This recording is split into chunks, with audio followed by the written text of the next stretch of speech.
So good evening, folks. How are you tonight? Thank you for braving the weather. It's not exactly summer anymore, is it? So my name is George Maniotis. I am a history instructor here at the college and also the director of the Center for Experiential Learning. And I'm joined by my wonderful co-presenter. My name's Emily Bush. I'm the archivist here at MCC. I'm also an adjunct librarian in the library, so you'll see me out at the desk occasionally if you're a student. So come to me if you need help. So our topic this evening, building the dream. We're going to focus on the period of time from 1960 to 1995. And one of the biggest struggles you have when you interpret history is what stories can you put in, what stories can't you put in, and what stories you wish you could have time if you had all the time in the world to present. And that's kind of the biggest difficulty I think we had with this period, because it is, it's 35 plus years, but it is probably the most important 35 years of the college's history, because it solidly puts us on a map with our own facilities. So tonight we hope to regale you with some of the struggles, the accomplishments, some of the heroes, and some of the villains that plagued our 35 years of history. So what are we going to do tonight other than that?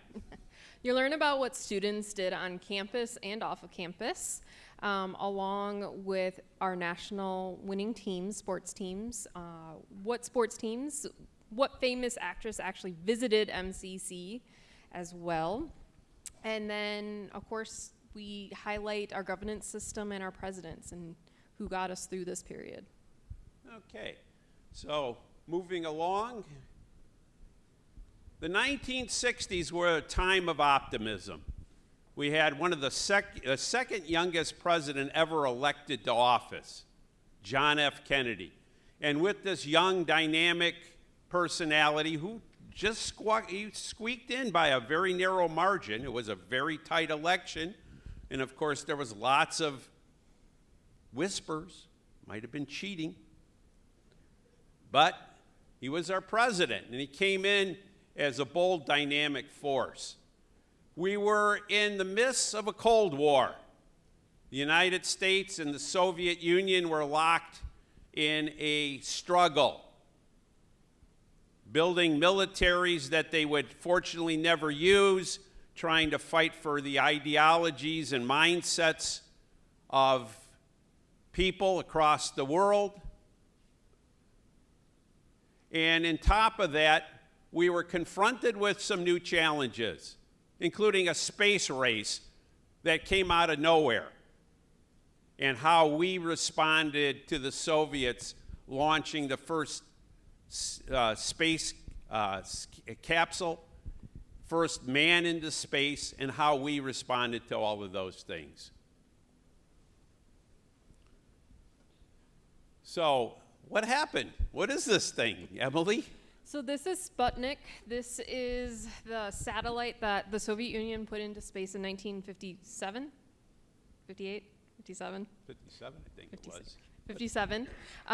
They also put a man into space, Yuri Gagarin, a few years later. So the Soviet Union beat the US in that aspect.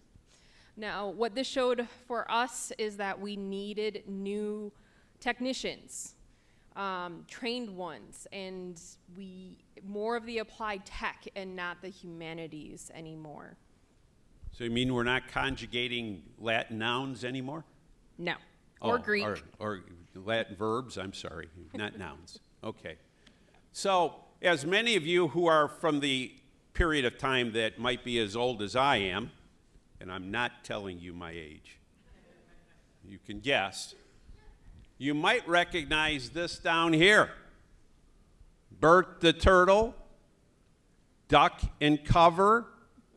Remember the drills you had in elementary school in the 1960s when you were told that you could crawl under your desk, cover your head, and that nuclear warhead wasn't going to hurt you.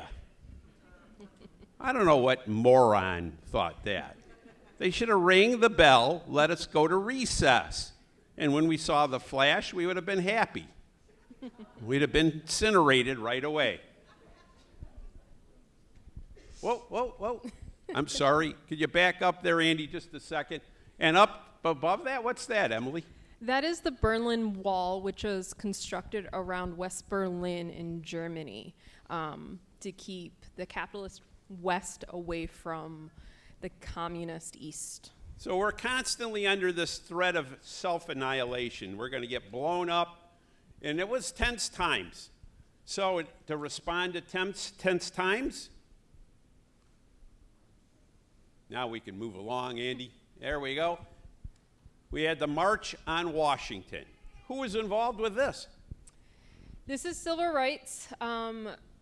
When they marched, this is the civil rights with Martin Luther King, and when he delivered I Have a Dream speech in front of the Lincoln Memorial in 1963. Was an all-star cast of many other civil rights leaders, but of course the most memorable of which was Martin Luther King's speech. 1 million+ people were estimated on the National Mall that day. And it marked a real distinct change in the pattern of civil rights in this country. So based on this, we are able to see a new beginning for ourselves as well. Muskegon Junior College, now to be Muskegon Community College. New enabling and legislation in Michigan allows us to free ourselves from the reins of the public school system. Now remember, we were part of the Muskegon Public Schools. Our funding came exclusively through the K-12 budget. But now with this new enabling legislation, much of it predicated at the national level because we need these new skilled technicians, there is a great movement for community colleges. And if you look at most of the community colleges in the country, you're going to see most of them were founded in the 1960s, lots of them. And to us, this marked a new chapter because we decided that we are going to take on this challenge by ourselves. So if we could advance a slide. So that resolution to create regarding a community college here in Muskegon County was December 1960. They created subcommittees to research it, look at it.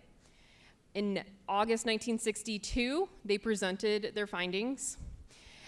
And the next year, they petitioned to vote to create the college. 3 months later, they did a vote with an overwhelming response of yes, but they also voted on the millage, which was 0.9 mils. We want you to remember this number. Remember this number, because it's going to have implications later. 9 days later, the first Board of Trustees met and elected their officials. Lionel Booth became the chairman, Lawrence Carl the vice chairman, Rosalind Grossman was the secretary, and Thomas Clock was the treasurer. The following week, the public school system, along with the Board of Trustees, decided on what date to officially separate, and that was July 1st. And then on June 8th, another vote was passed in which $3.5 million would actually be given to the college to build a physical campus here on Quarterline and Marquette. Well, this millage drive obviously excited the population. As you could see from the results of the vote, it wasn't even close, 20,000 to 9. Very good. Yeah. But look at the enthusiasm of the populace to get the vote out for the college. And take note, administrators. Take your pencils out, because if you're looking for a millage, this is the kind of effort you need within the community. People with, The engineering club, the rocket ship. Yeah, vote yes. We had the brass band of our students on the back of a pickup truck. Please don't sink our hopes for a college education. And I don't know who that person, if anybody recognizes the guy in the baby carriage, would you please come to me afterwards? I want to make sure he gets proper attribution here. Okay? Because that takes a lot. I wouldn't put myself in a baby carriage, but obviously some people do well with that. The fact that the carriage held a college student is even more shocking. Yeah. But notice the last bullet point. This millage was not in perpetuity. It had a time limit. 6 years. 6 years. Well, there's great enthusiasm. This passed, sailed right on through. Everybody is happy. College is built, or going to be built. Enthusiasm is running extremely high. The population eagerly awaits Muskegon County Community College, because this now allows all of the towns and townships within Muskegon County to be in-district students. There's no longer just an in-district rate for the city of Muskegon. So that meant that Fruitport, the town of Norton Shores, because it was not incorporated until 1967 as a city, North Muskegon, Ravenna, and other places were now able to pay a lower tuition rate. That would have been the third name change since the college came into being in 1926. We still have a few more name changes later on. Okay, so what are they looking for this fine new college? Well, they had a requirement that it had to be a minimum of 100 acres. It had to be connected to the city water and sewage along with the utilities. They had to have transportation arteries nearby because, of course, during this time, everyone is still taking the bus or they're walking, carpooling, if you had a car. It had to have desirable surroundings.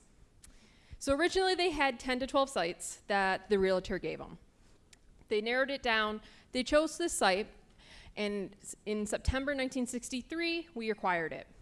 The following year, we had our contract with Alden B. Dow Associates for them to create and design our college.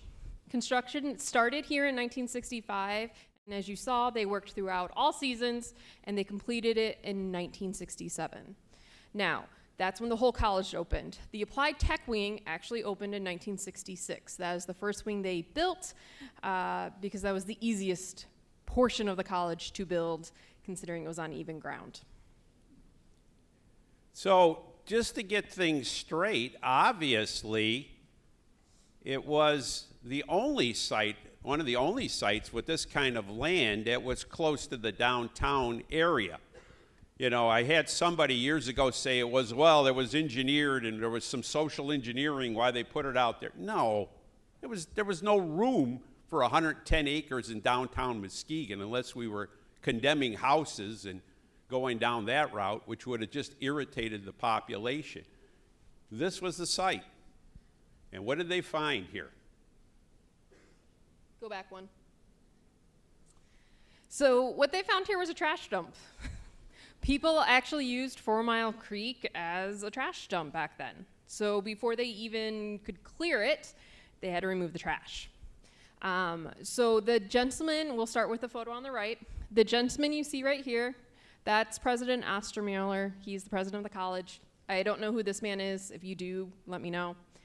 The middle photo is the side of the college with the trees cleared. So you're kind of getting an idea of the look of what the college will be.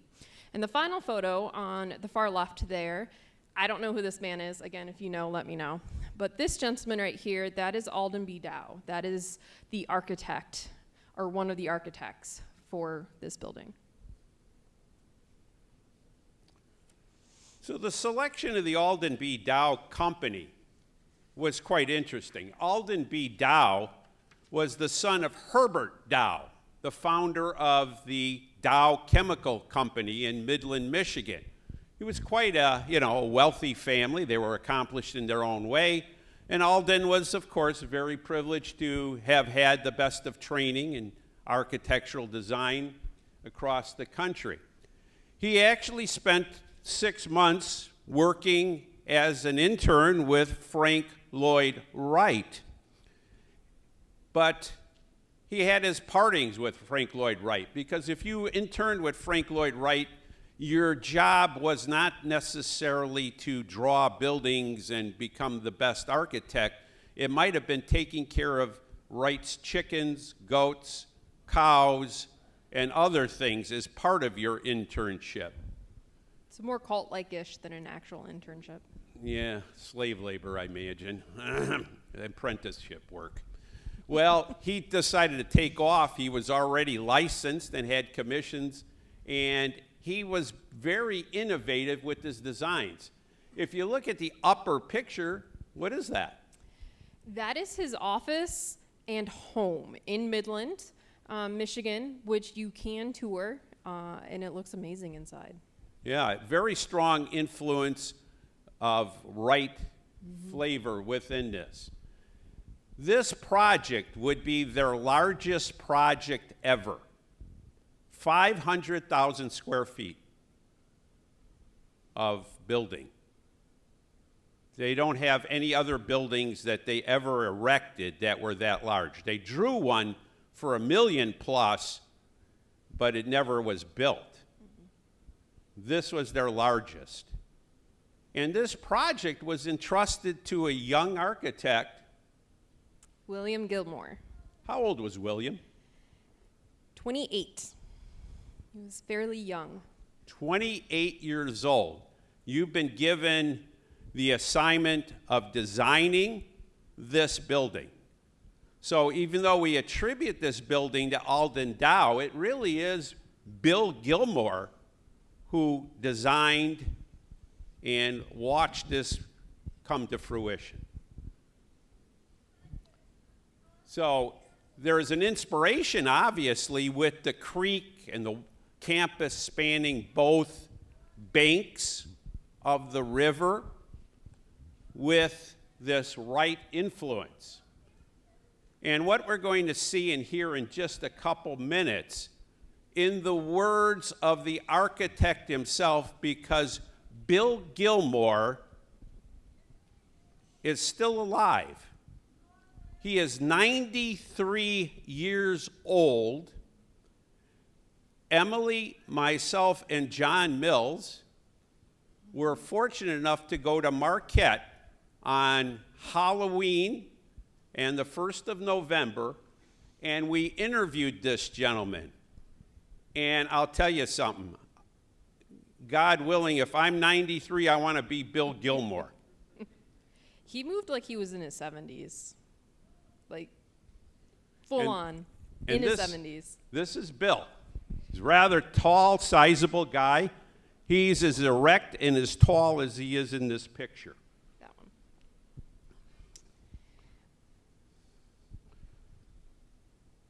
So from the words of Bill.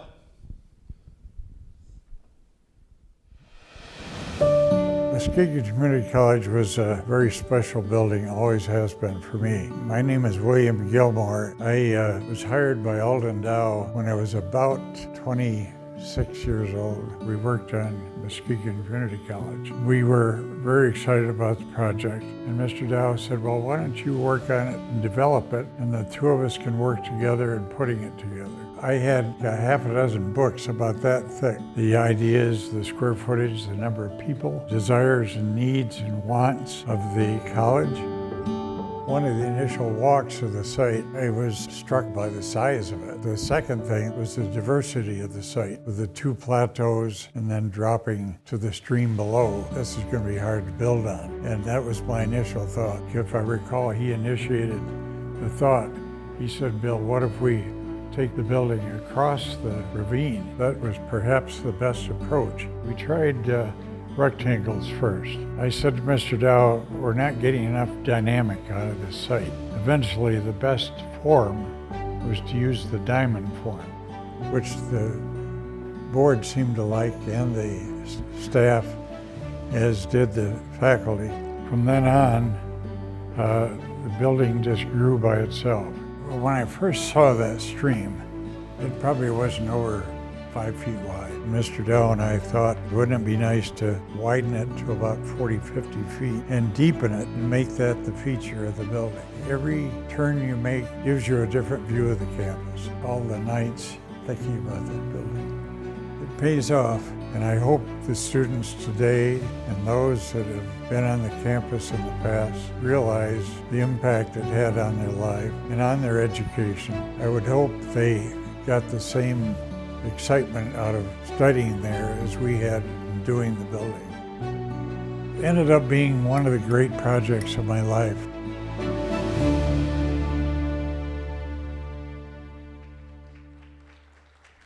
Three hours of interviews. He was with us the whole time. He really was energetic. I can only speak for myself, and I'm sure Emily has similar sentiments.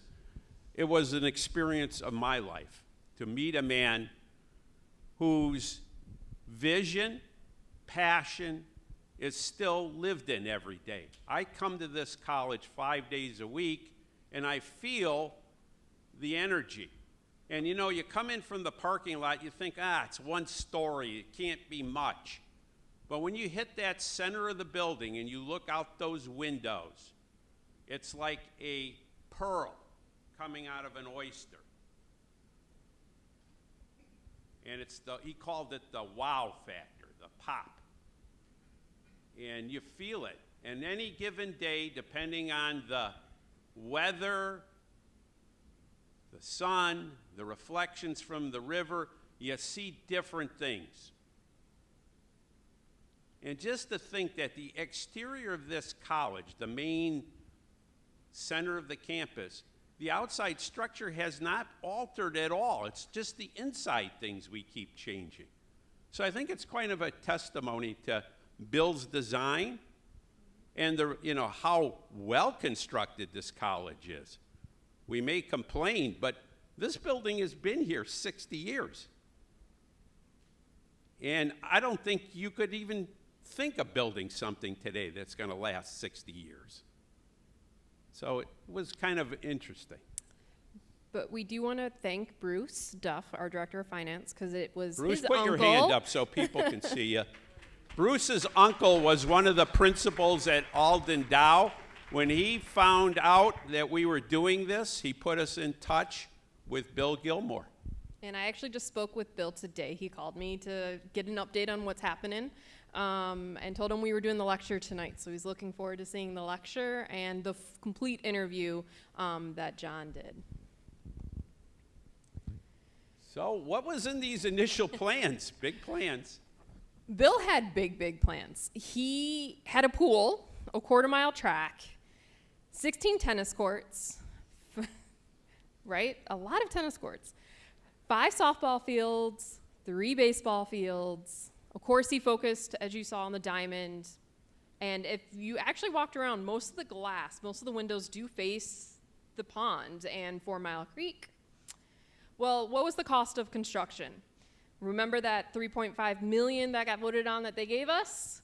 It actually came in pretty close. It ended up being $3.9 million to build our building. Now, one unique thing here is that the Board of Trustees had to approve all the contracts. So anyone we were contracting with, board had approval. They talked with Bill, they talked with Dow, but they approved everyone. And the winning bid was to Muskegon Construction Company. We waded through archives at the Dow library and studio, and we saw change letters to the board, to contractors. There was a file this thick. Everything, including the locks that are in the doors, had to be approved by the Board of Trustees. There was a lot of red ink on some of that stuff, too. So it was kind of interesting. So what do we got here? So this is actually a mock-up of what MCC would look like. It's 9 feet long. And it was built actually by 3 local women. So Dow Architects did not build this. They didn't even know this existed until we went there to visit, and I brought the photos, copies, digital, and they were shocked that a mock-up was actually built. They don't have it, we don't have it. We presume it's in someone's basement, barn, attic, storage unit, who knows. You're being very optimistic. I am being very optimistic.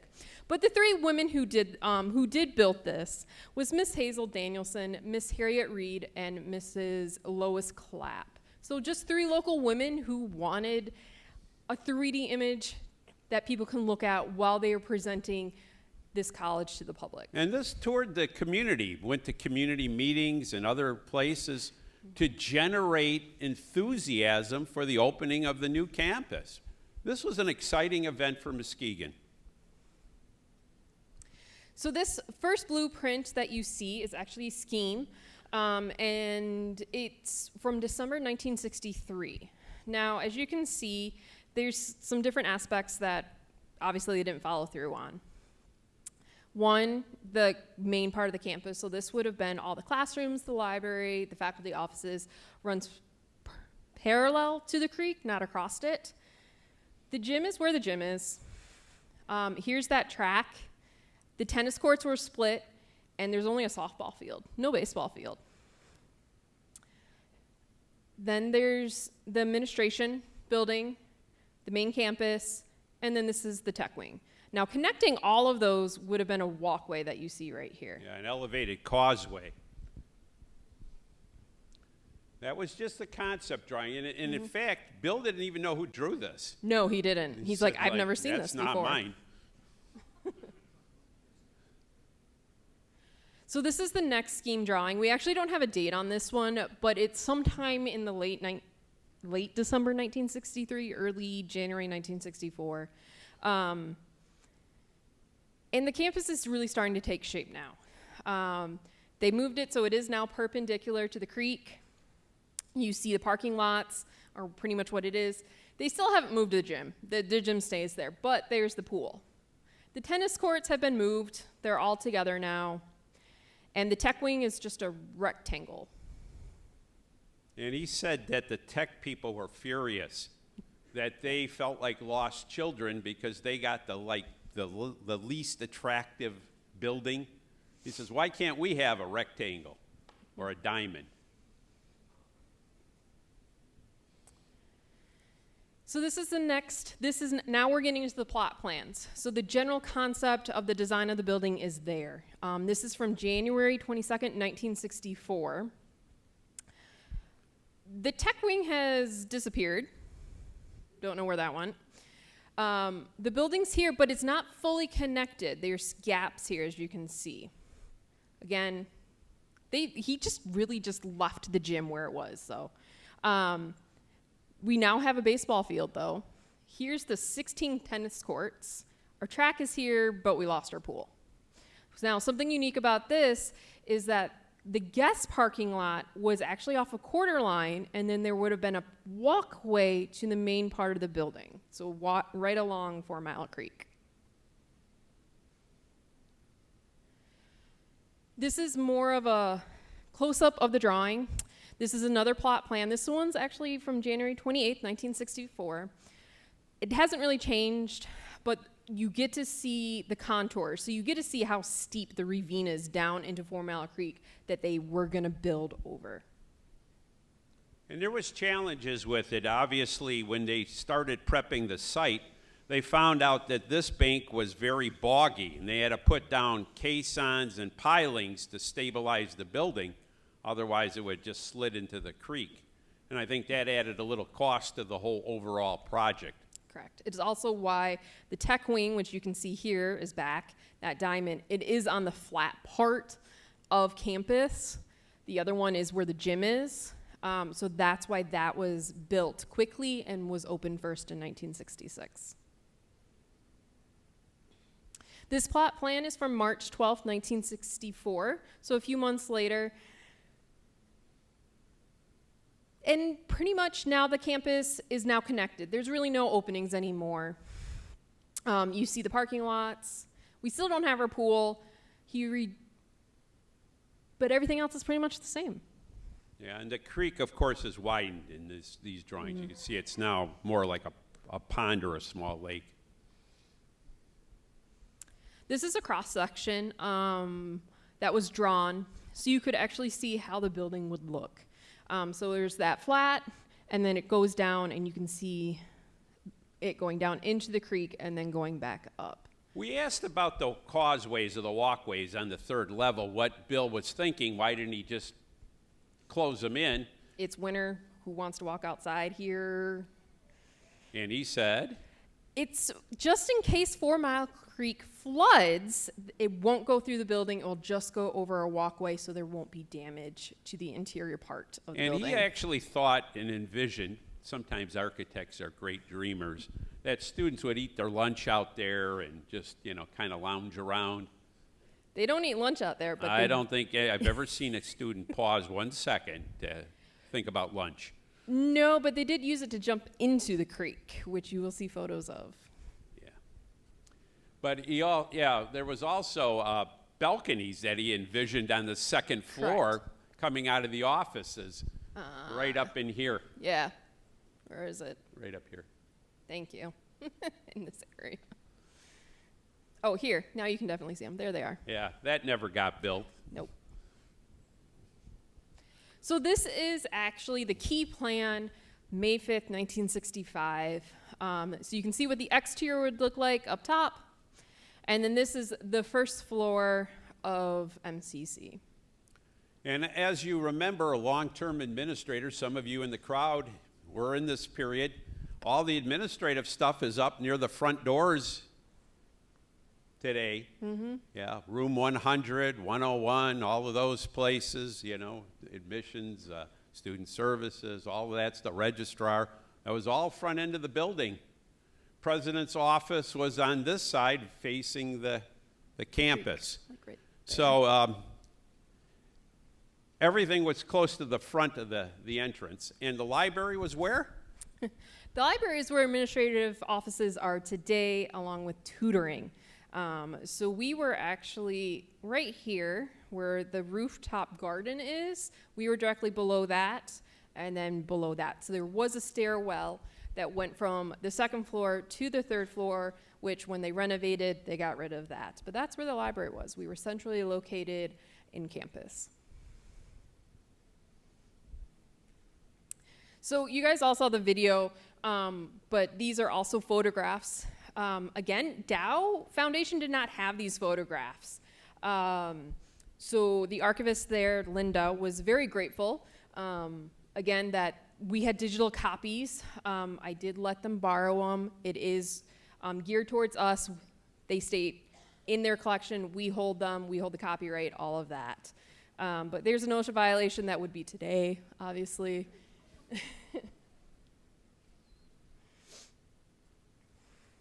Now, one thing that you noticed both in the photos and in the video is that the interior part of the building, the main part is made out of rebar. It's made out of steel beams. And then we had concrete blocks and bricks built around it. And you can see in the left corner there was pilings that they were driving there. So this is a completed campus. Now, this isn't taken from 1967. This is actually 1969, and we know that because this building up here is where we're currently located. That is the theater.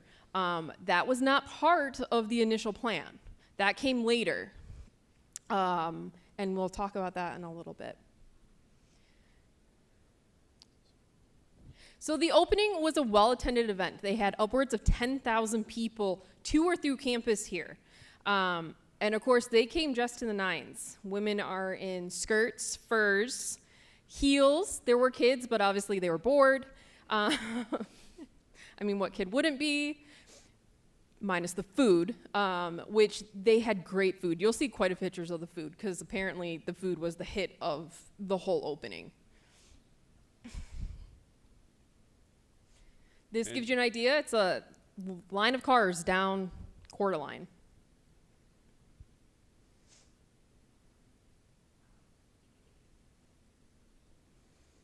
Again, the food, right? Great enthusiasm. This is the pride and joy of the campus. This is the community's contribution. This is a golden moment, one of our victories. We have a state-of-the-art, lovely campus, and even by modern standards, our campus is still gorgeous. Yes. So what were the students doing during this time when this was being built? Well, students were still at the buildings downtown. That's where they were still at. So they still had regular classes. They still had regular activities. If you guys were in the first lecture, remember how they did the tug of war across down near the beach? They did it here, but across 4 Mile Creek before the building was built. They had dances. Miss Junior College beauty pageant was a thing for quite a few years, and we participated in that. This last photo is from 1966 of that junior college beauty pageant, and MCC actually was the runner-up that year. That is her right there, and I'm blanking on her name, so I do apologize, but that is Miss MCC for that year. Well, the most interesting and largest gift given to the college was supposed to be an anonymous gift. It was $350,000. It was about as anonymous as it could be, because everybody in the world knew it was the Farenthal's that gave it. $350,000. It was not even anonymous. And of course, they're the principal donors, and it's their legacy. This Overbrook Theater was built. Started in 1967, was completed by 1969. And if you look at the picture, it's relatively the same. Yep. The first play that ever took place in this theater was JB. And then 10 years after that, in 79, they redid JB as a salute to the construction of this building. So, what were the students doing? Well, they started a thing called College Week. They had a jump rope marathon and a teeter-totter marathon. Both took place at Hackley Park. The teeter-totter marathon actually beat and became a Guinness World Record for how long they teeter-tottered. I don't know why college students would want that, but, you know. And then once the site was cleared for the building, that tug-of-war started to take place. And you'll see pictures of that in a minute, and they really, really dug in for this tug-of-war in some of those Several photos. hours of tugging. It wasn't like, 15 minutes and over. The record was almost 3 hours. Yeah, yep. They had dances, of course, Valentine's and Christmas. The student clubs were predominantly taken over by sororities and fraternities. We still had the regular DECA, the Black Student Alliance, Hispanic Club. We still had all that, but it was mainly sororities and fraternities. One thing that did come about that was new was the Student Literary Magazine was published for the first time in 1959-1960 school year, and it was called the Chanticleer. And of course, the Bay Window was still going strong at this point. So there's that teeter-totter marathon. Loser in the creek. One other thing that first came about was snurfing, which is the precursor to snowboarding. Sherman Poppin, a local Muskegon man, is the one who created it. And the first competition was done by MCC in 1968 at the Blockhouse at the state park. And we had both a male and female winner. There you go. That's the one that was 2.5 hours long for tug of war. As you can see, they really dug in so you couldn't pull each other across.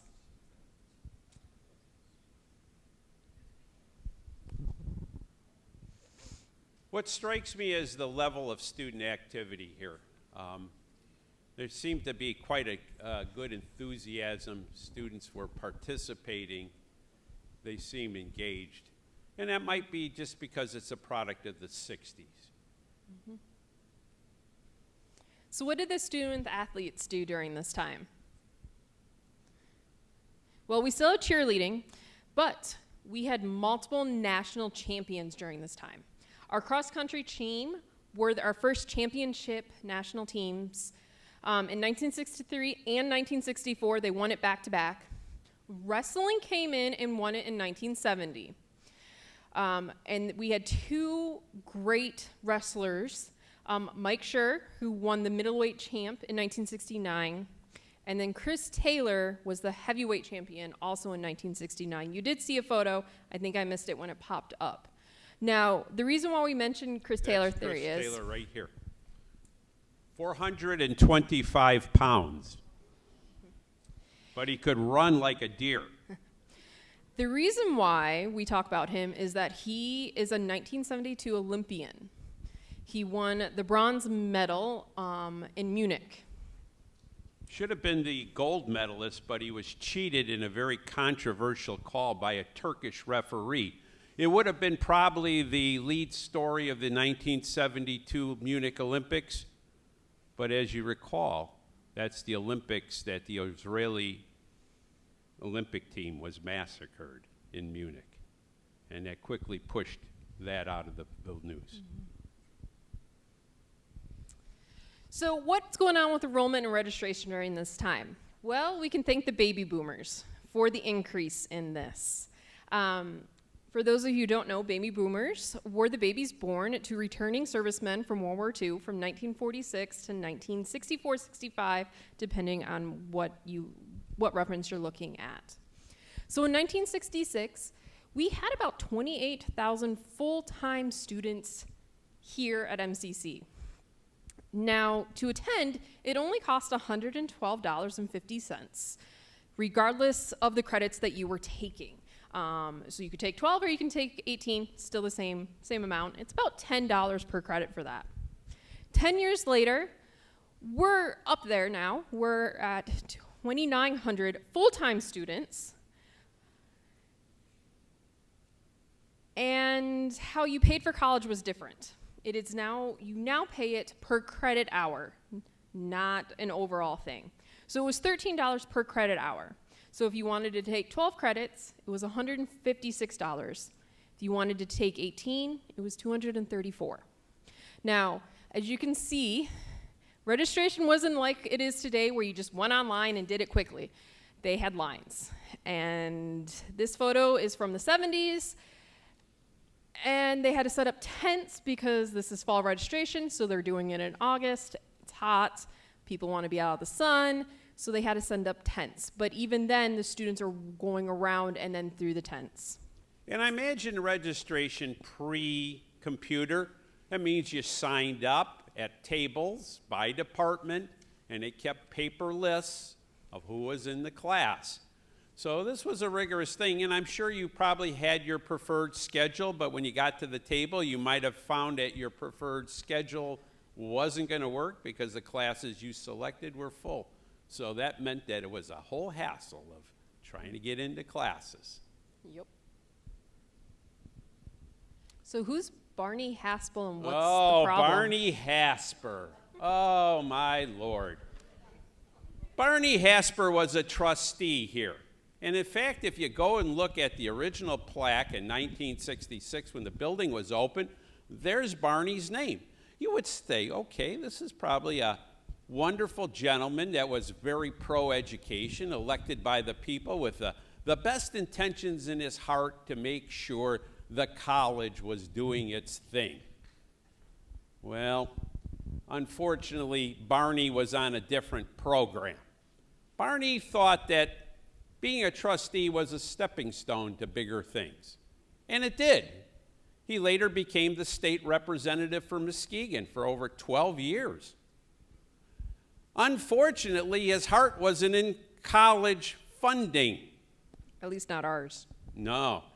In fact, in 1969, when the millage first came out, Barney came out strongly against the millage, going to the fact of publishing full-page ads in the Muskegon Chronicle, misstating the college faculty's salaries and the intentions of the college to raise money, because we were hoping for a 2.1 millage.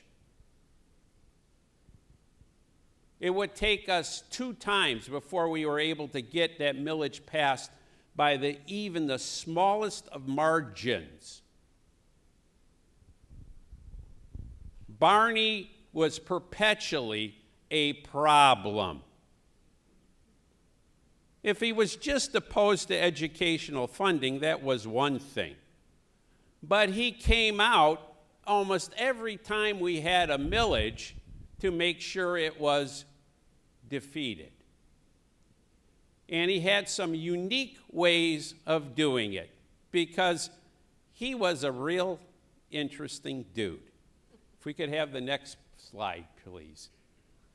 Barney would dress up as Santa Claus because he had a non-profit organization, Trikes for Tots. He would buy tricycles, and this was part of his little thing he did as a state representative. He would buy tricycles and give them away to, lower income families so their kids could have a little bike. But who did he raise the money from? The college, the employees, the professors, etc.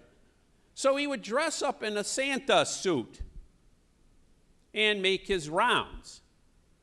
Unbeknownst to most of the faculty, he had slid a tape recorder in his pocket and put a microphone in his beard. He had wired it up in such a way. And he would begin to ask the college faculty, how do you feel about President Ostermiller? How do you feel about President Green? How do you think that so-and-so, your department chair is, etc.? Well, one time, a new faculty member who was just in the campus, and this is alleged in the book. This is all, I wasn't there, so I can't testify to any of this. So if you're Barney Hasper's son or something, don't sue me, please. Okay. I know we're in that kind of world today. But the bottom line is, allegedly, he pulled out his tape recorder after this poor new professor couldn't answer any of his questions. He says, we won't need this. And he proceeded to ask more questions. And then after another half an hour, he pulled out a second tape recorder, which he was still taping on. Real bizarre. Well, there was another case where there was a high-level conference. The president, Ostermiller, the state senator at the time, and Barney Hasper as the state representative were meeting to discuss how to restore funding for the college. Outside the window of the conference room, which was, of course, near the front of the building, there is the area right underneath. It's paved. People eat lunch out there today and other things. A man was walking around with a pole. And at the top of the pole was some kind of device. Looked like, an antenna or something. And he was kind of roaming around the courtyard while this meeting was going on. Somebody went out and confronted him and said, "What are you doing?"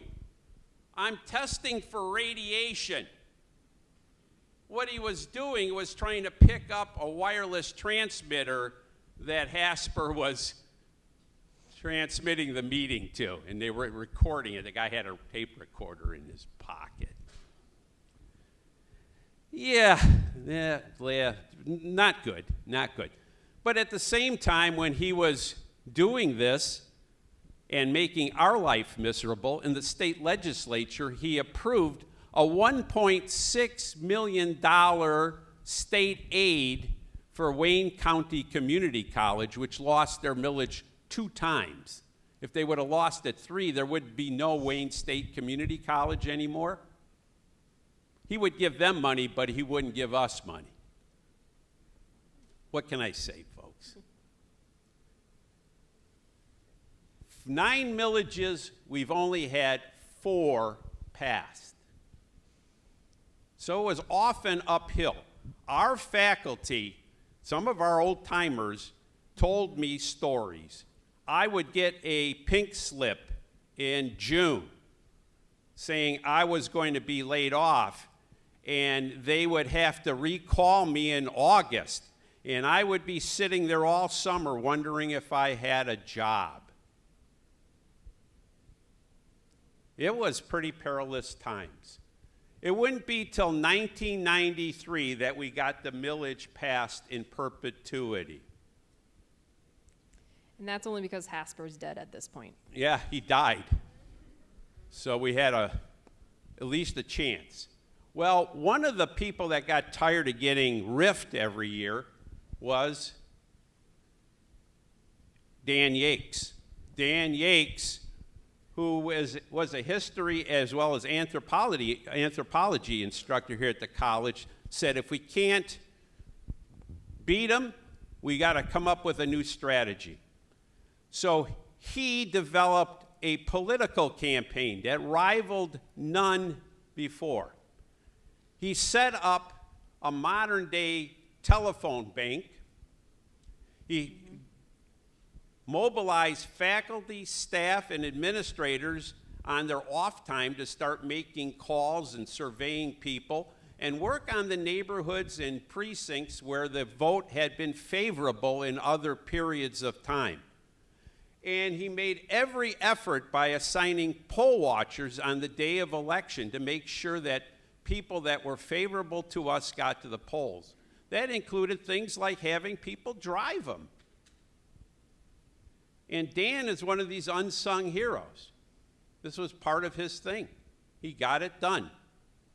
And he mobilized his fellow faculty, staff, and administration to pass this millage that we have in perpetuity. We're not sweating today about having pink slips or worrying about that, the voters don't like us and they're going to take our operations money away.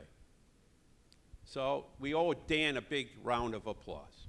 And it wasn't just a buy the shirt, we'll change it, they had scripts for telephone calling. They had the answer sheets. If they lost the millage, they went back and looked at all the data and tried to figure out what they could do better or what went wrong. So then the next time the millage came up, they could pass it. I have a box about one of the bigger boxes, so probably like the 5-incher, I believe, full of just this part of the millage, just what Dan did. So who are these folks here? So these are our presidents. The first one on the right you see is Ralph Astor Miller. He's the one who got us into this building and had to deal with Hasper at the very beginning. The next one is Charles M. Green, one of the most contentious presidents in history? I was going to say most hated by the faculty members, by administrators, by pretty much everyone. And then on the far left, you see Robert Keeson. He was our interim president from the fall of 1976 until about March or May of 1977. He actually was the dean of administrative affairs. Well, what made President Green so hated? Well, he did fire one of the longest standing administrators, Edward Kevig, I believe I'm saying his name right, who was the director of admissions. And when I mean long, I mean he's been in here since before Green was even president. And then he also fired an English instructor, Judy Stocked, because they didn't agree with him, with any of his policies, so he just fired him. Well, that didn't go well for him. They fought it, and they had to be reinstated. He also had to pay back wages. Now, one thing that did come about during Green's tenure here was our accreditation came up. And the faculty, because they were on outs, sent their own report to the North Central Association that kind of went against what Green and sent of course, in. North Central does not like to hear No. unauthorized reports, and they had issues with us. And one of the issues was where's the Board of Trustees and why aren't they doing their job? Well, they empowered President Green to start clamping down. Which didn't go over well because faculty already hated them. And things that were involved here. One of the things that was an issue then, probably still now, overloads, faculty overloads. Other issues that were noted, that the board seemed aloof or unengaged with the faculty in the running of the college. They had kind of taken their foot off the gas entirely. And during the next accreditation report, another dissident report from the faculty appeared. And in order to head off this, President Green circulated a survey. And it was directed towards faculty and administrators and staff. It was kind of a climate survey. Okay, sounds fair. Those are done everywhere in the world. What do you think about your workplace and your people that lead you? But on page 6, he was bold enough to ask you to write your name on your survey. A major no-no. The faculty came out howling. They collected all of the surveys from the faculty, sealed them up in an envelope, and never turned them in. They're still sitting in the archives. They are part of the Faculty Association collection. I do not have access to that as it is a union. Lisa Anderson, our library coordinator, does. And as far as I know, they are still sealed in that envelope. But what is not sealed in that envelope which is something and stuff I can actually see, are the memos that went back and forth between the faculty members and between the faculty members and Green. And let's just say they really did not like Green, nor what he just pulled. So, hey, hey, ho, ho, Green's got to go. And yes, he did go. But before he went, as part of his administrative changes, he tried to reorganize the administration of the college. Now, I direct you to that second bullet there. That's not a misprint. 5 deans, 9 division directors, and 36 department heads. If someone could tell me how we can get 36 department heads out of this college, I would be very grateful. Yeah, it was a pretty heavy administration. And there was implicit threats the whole time. Either you did it Green's way or it was the highway. And he was not hesitant. But there was some good things that happened. We had come up with a special way of doing developmental education, or what we would call today maybe remedial education for people that were struggling with math and maybe English or reading. We had something called the PAL Lab, which was the Personal Achievement Lab. It was a very innovative way to quickly get students up to speed if they were deficient in one of those core areas. It wasn't that you would spend a whole semester in a remedial course. It was a directed activity where they tried to find what was lacking and tried to get you up to speed quickly. Well, that lasted up until the early 2000s. It was a unique approach. But the Green years were a contentious time, and I think it shaped a lot of the attitudes that existed on the campus between administration and the faculty for some years to come. So during Green's time, the governance system actually came about. It began in 1970, and as you guys can see, it was very basic back then. We had the Board of Trustees, then the Coordinating Council, and then 3 councils below them: Academic Affairs, Student Service, and Business Affairs Council. Now, below them would be the committees.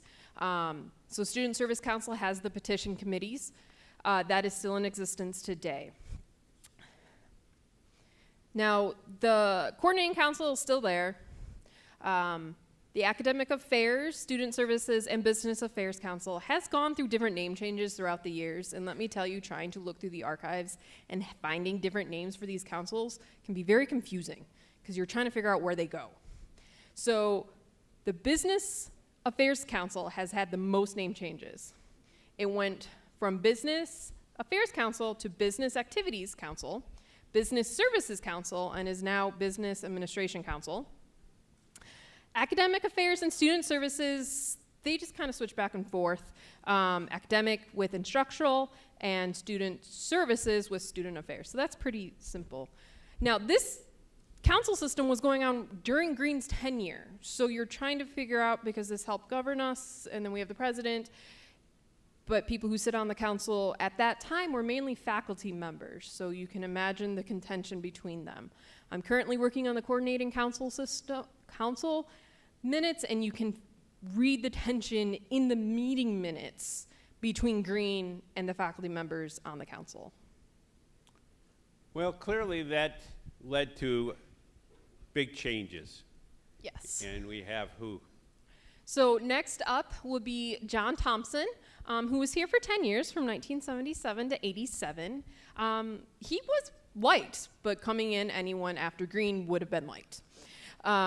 Thompson also taught while he was here. He actually taught a hyper class, jogging and conditioning, and we do have photos of him actually in the gym teaching this course. After Thompson was James Stevenson from 87 to 95. Fortunately, he did pass in office. And then the final man you see there is Frank Marzak, who brings us to 1995, and then he goes on into the 2000s. Now, we have two pictures of Marzak because he was here since the 70s. He started off as the Associate Dean of Occupational Education, became the Associate Dean of Math, Science, Tech, and Occupational Education, then became Dean of Faculty, and finally, before he became president, he was the VP and Dean of Faculty. So faculty members knew him, liked him, and we'll discuss him more at the next lecture. But the tranquility and the optimism of the 60s melted away. The deaths of Martin Luther King Jr. and Robert Kennedy in 1968 signaled a change. And there's disillusionment in our country, and part of that disillusionment is Vietnam and the deaths associated with the Vietnam War. The Vietnam War is a classic case in history of not how you should recruit or draft soldiers, because most of the people served were underprivileged, minority, low-income people. If you went to college, you got a college exemption. And we're going to see during this period college enrollments skyrocket, maybe not because everybody wanted to be a great student, but you could hide out from the war. Eventually that loophole would go away by 1971, but any hopes were dashed that we would ever win in Vietnam in January of 1968 with the Tet Offensive. Tet signaled to the world that yes, we may be a stronger power than the North Vietnamese, we might have more technology, but they were in this because this was theirs. And I think this kind of reflects, this was a picture that came from Life magazine from the Tet Offensive. It's the Marines at Hue being transported out. And I think this tugged at the heart of Americans. How can we allow this to continue? How can we keep sending our youth into this killing field? So, if we go to the next slide, there are some other things that are changing. Locally, we got a golf course. So the owner of the golf course, Richard Lindland, actually approached MCC and offered the golf course to us. Of course, the board of trustees go back and forth, and they decide, yep, we'll take it. They purchased it for about $300,000, and that included all the equipment, all the personal property, the improvements, and the realtor fee. Now, what Richard also included as a donation was all the golf equipment, which was about $25,000. Now, the golf course is 69 acres. But the Board of Trustees were also thinking of not keeping it as a golf course. There was some initial questions of, should we use it for on-hand learning?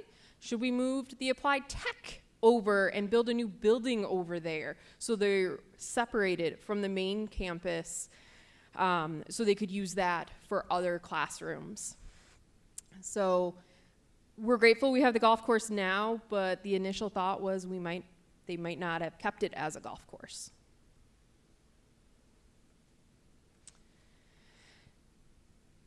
So the photos you see here, speaking of applied tech, is the applied tech. Some of these gentlemen that you see were instructors from the 70s all the way up to the late 90s and early 2000s. But we had a wide variety of applied tech. We had electric, we had auto, we had welding, we had cast metals, foundry, metallurgy. I'm blanking out other ones that we had. Machining. CAD. It was a run of the gambit. Drafting. But at this time, that's what the jobs were, especially here in Muskegon. And they learned to make trinkets like this in cast metals. Yep. This is an ashtray. You could smoke on campus back then. And if you want to take a look at it, it's a commemorative ashtray. It's the 50th year of Muskegon Community College. So stuff your butt on your 50th year. So one of the things that these photos also show is that the applied tech is not just a man-based world. There were some women that went into this field as well. They might have been the only woman in the class, but there were women there as well. Well, in 1972, we got a new visitor. Fresh off of a racy film from the late 60s, Barbella, Jane Fonda, the daughter of Henry Fonda, was making the rounds in 1972 with her newly married husband, Tom Hayden, one of the Chicago Seven, one of the protesters that led the 1968 riots during the Democratic Convention in Chicago. They popped in for a brief campaign stop. They were stumping for George McGovern. And our students turned out to listen. They were very respectful. They listened to Jane, and they listened to Tom. And even though Jane was very controversial, she had recently gone to Hanoi and visited with Ho Chi Minh, and she was not very well liked by a lot of people. They felt that she was the enemy within. But our students turned out, and this is from our Bay Window newspaper. Mm-hmm. She was only here for about 30 minutes, not very long enough to get a photo, and it took place in the inner courtyard there, as you can see by the bottom photo. So during this time, students are still being students. The tug-of-war has now moved into the snow. The first Mayfest took place in 1977, and that was to bring the community to the college. Blood drives were taking place as well. Of course, students were utilizing all aspects of campus for their own activities.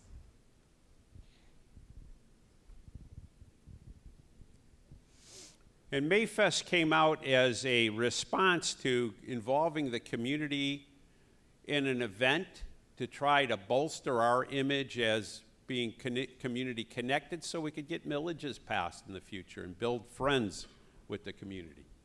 So all kinds of nonprofits, scouts, other organizations would turn out in May to celebrate on our campus.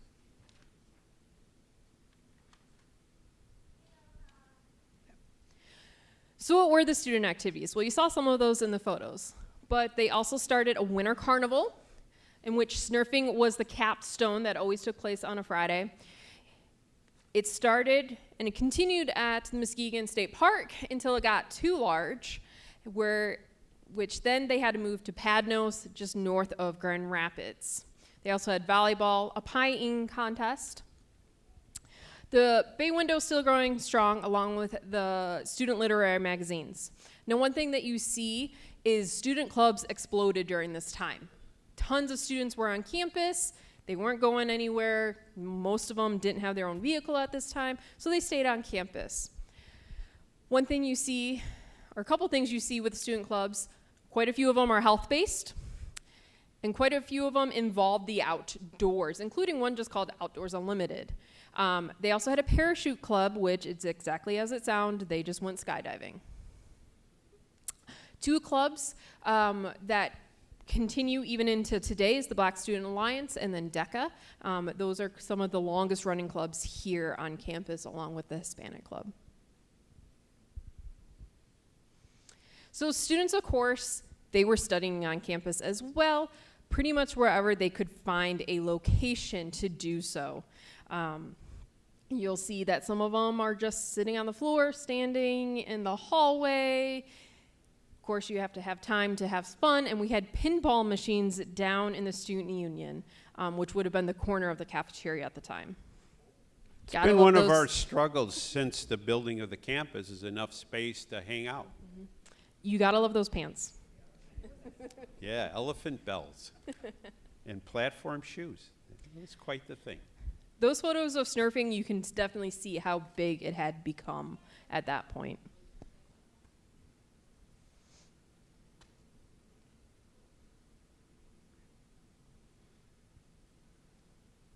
So student athletics during this time is also exploding. We have a lot of students on campus, so more teams. Cheerleading, cross country, volleyball for women have now come into play as well. We still have the wrestling. You gotta love the short shorts, I'm sorry. Wrestling is still in play. And with that, they were the state champions from 1974 to 1980. Short 1975. Shorts. Look at those basketball shorts. Whoa, too much leg there. Men's tennis, in 1975 won Michigan's West Conference. And of course, the women, not to be beaten, won the same West Conference champs in 1979. Now remember that women's team.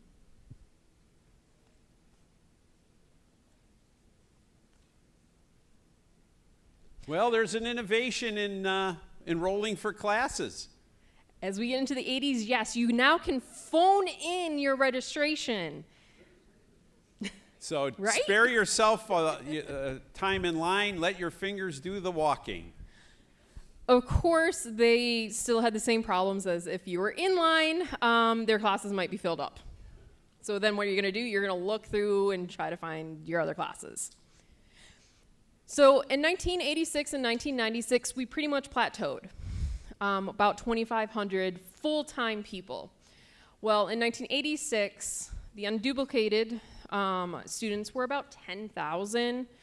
By 1996, it's dropped a little. We're down to 9,000. But look at how much it costs to come here. In 1986, it is now $28 per credit hours, which for 12 credits, that's $336. And in 1996, it is now $42 per credit, which means for 12 credits, you're paying $504. And we start to see a little bit of change in the way people are taking classes. Well, Rust Belt woes, 1979 to all the way to 2006, we see the Midwest economy collapsing. Fuel shortages, international competition, and many of the things that used to be part of our culture in terms of the automotive industry, cast iron, or cast metals and stuff are going away. And some of the companies that made and anchored Muskegon are closing up. And during this period, Seal Power, Continental Motors, and of course Shaw Walker Furniture all depart from the scene. So now the emphasis is on trying to get a job. What are we going to do for work if we want to remain in the Midwest and specifically in Muskegon? During this time frame, we also got our nursing program. Now, that's not saying we didn't have a nursing program previously. We did. It was a partnership with Hackley. Thanks to Darlene Corley, who was the director of the nursing program, in 1980, they transitioned to a full MCC program. They also transitioned from an LPN program to an RN program. So students can just come straight to MCC and get their full RN. Now this program has continued up till today and is one of Shining beacons. Yeah. One of the leaders in nursing Students wait in education line. in Michigan, with one of the highest pass rates for the RN exam. So what were the students doing during the 1980s? Well, as you can see, students clubs are still there. They're not as many, but they're still there. They had something called nooners. Now, these were lunchtime acts that the college brought in to keep the students entertained during lunchtime. Now, you also have to remember MCC had a full cafeteria at that time as well. So what would they bring in? They brought in music, magicians, comedians, hypnosists. Winter Carnival is still going on up until 1985. Then it kind of teeters out and it's gone. 1984 would have been the last Nerfing competition for MCC because in 85 they had no snow. Student publications are also going away. The Bay Window was last published in 1981. The Jayhawk Journal came about in 87, but was gone by 1988. One good thing, the Chanticleer is still going strong with the Student Literary Magazine, but what students are writing in there is not the greatest. I know I had to read it for some Centennial items for the English department.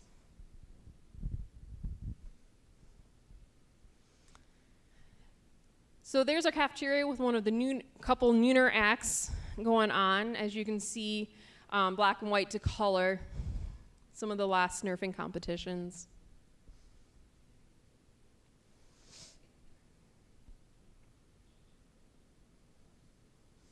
Snurfing wasn't exactly nice either, as you can see. They used cardboard to bind his leg while they wait for the ambulance to show up. Though he doesn't seem to be in too much pain.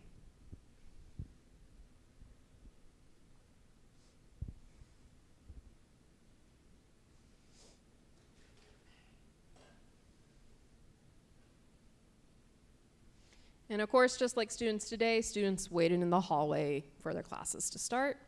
That is the hypnosis that came. There's other photos in which he showcases what he had the students doing, including one that was using their shoe as a telephone.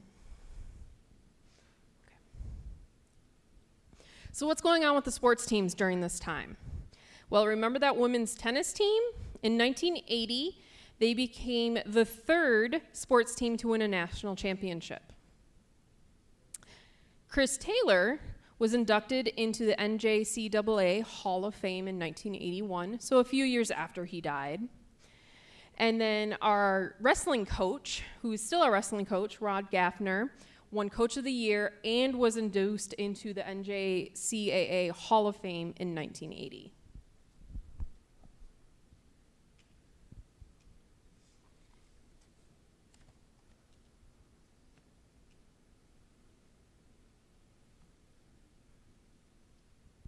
That is the women's tennis team that won.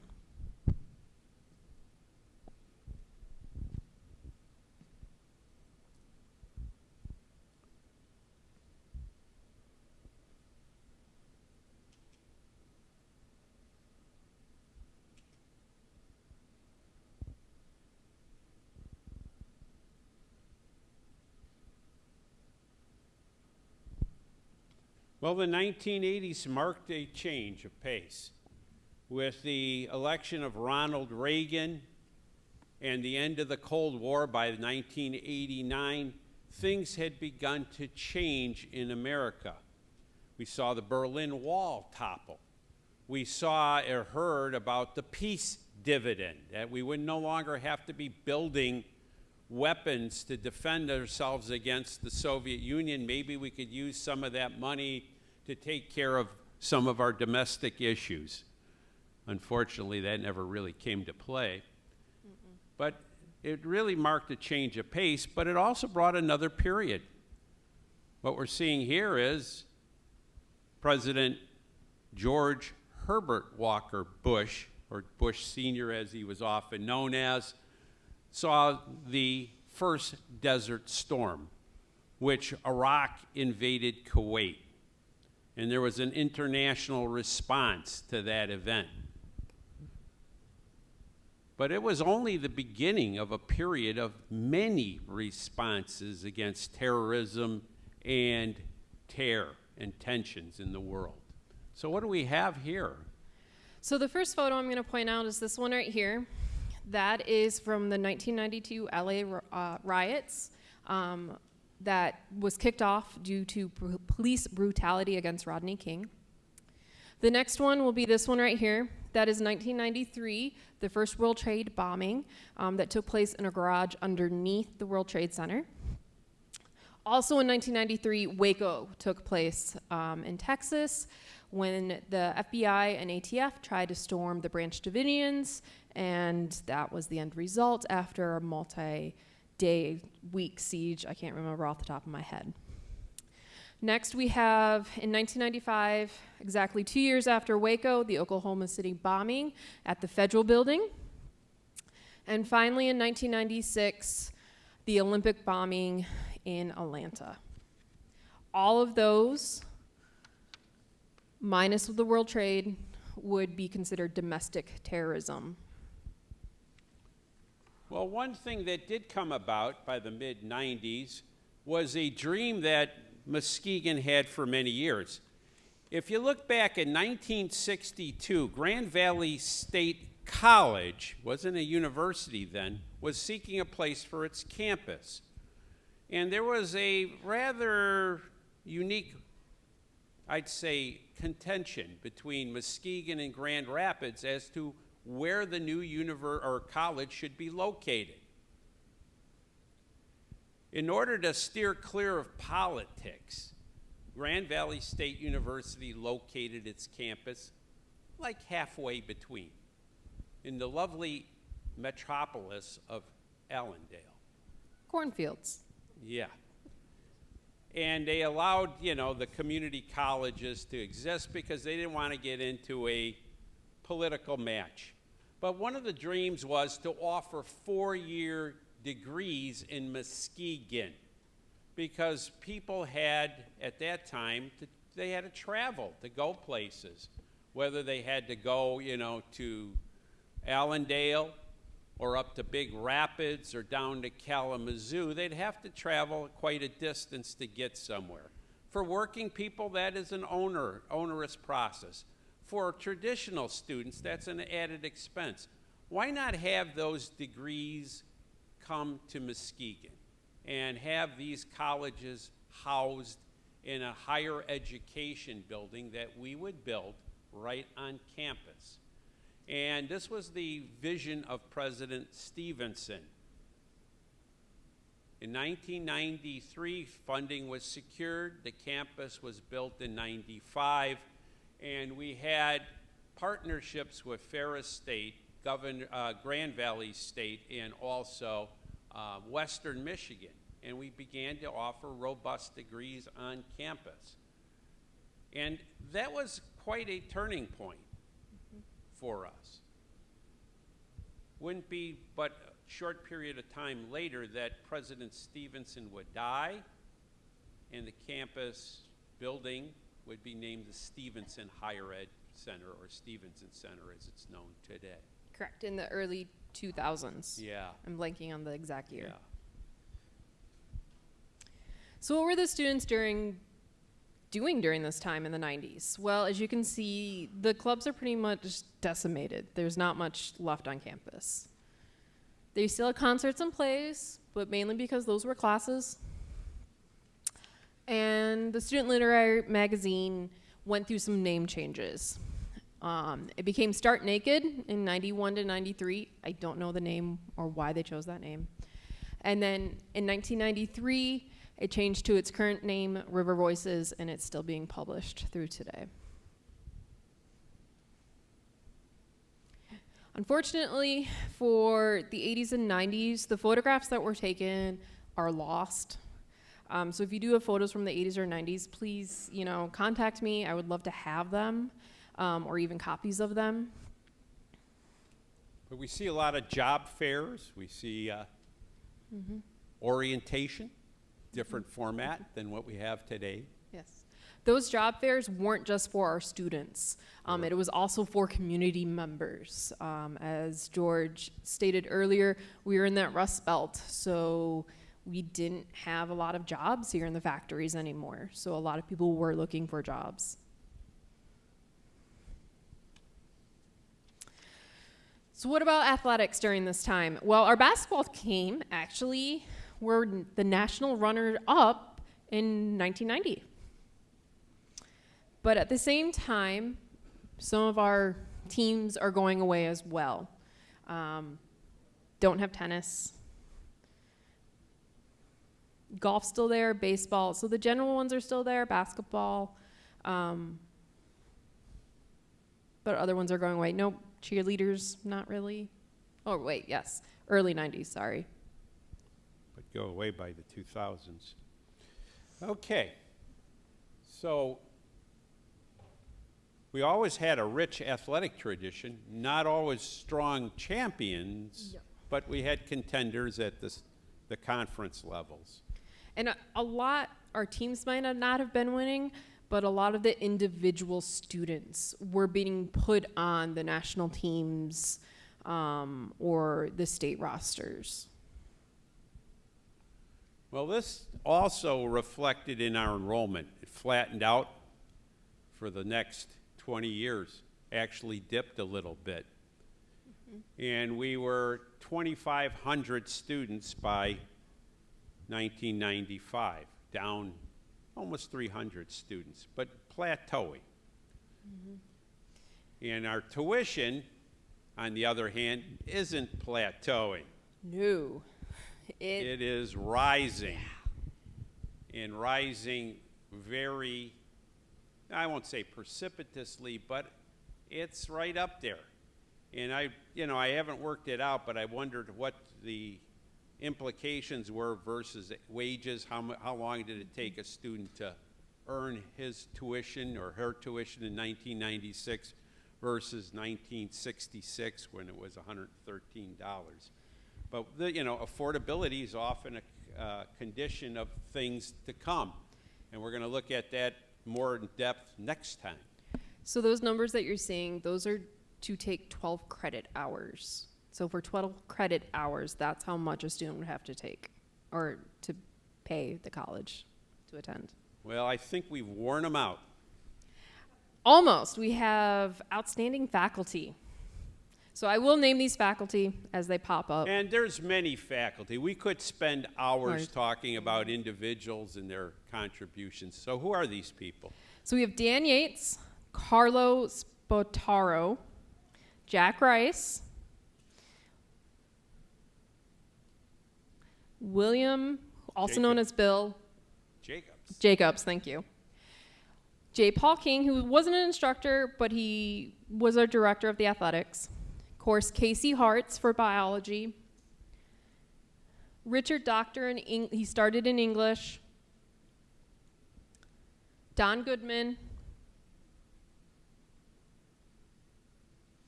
Ken Foster. And then Darlene Collet. And I do know that Ken is here today. So Ken, do you want to stand up or raise your hand so people know?